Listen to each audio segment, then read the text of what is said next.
Сәлем достар, каналыма қош келіпсіз. Бүгін сіздермен далада ошақта пісетін сірне жасайтын боламыз. Ең алдымен бізде қойдың еті, сүйектерін шауып, етін осылай турап алдым. Және мынау ақ іш май болады. Оны қоссаңыздар да болады, қоспасаңыз да өз қалауыңызша. Сосын бас сирағын жуып тазалап алдым. Бұл сірнеміздің жабыстыру үшін қолданамыз бұны құйқаларын.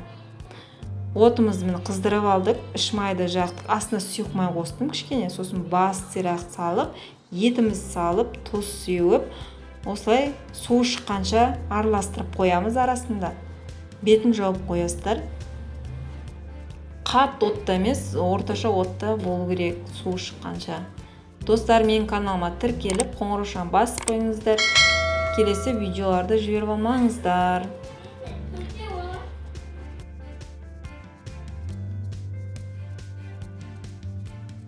Мен пияз, сәбіз, бұрыш, картошка керек болады. Бұлар турап дайындап қойдым.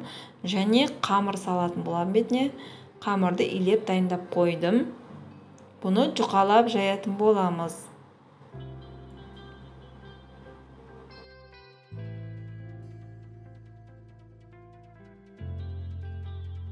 Осылай кесіп, ортасына сұйық майды жағып, бірін үстіне қойып, кесіп алсаңыздар болады. Бұны манталарға пісірсеңіздер болады, гүл қылып орасаңыздар да болады, қалауыңызша. Міне достар, суымыз тартылды, және пиязымыз салып қуырып аламыз. Сосын картошкамызды дайындап, тұзын, паприкасын сеуіп, дайындап аламыз да қазанға саламыз.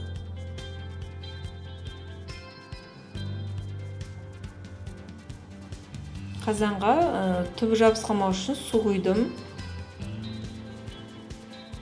Картошканы саламыз. Басты аударып қоясыздар достар. Ортада тұру керек, ол жақсы пісу керек өйткені. Міне картошкамызды салып 5-10 минуттан кейін тестамызды салатын боламыз. Көрдіңіздер ғой. Осылай жайып шығасыздар да, бетін ашпайсыздар. Ақырын шоқта ол өзі пісу керек 25-30 минутта. Дәмі өте керемет болады далада жасаған тамақты. Міне пісті тамағымыз, керемет. Бетіне қалауыңызша укроп, пияз салсаңыздар болады. Ас болсын.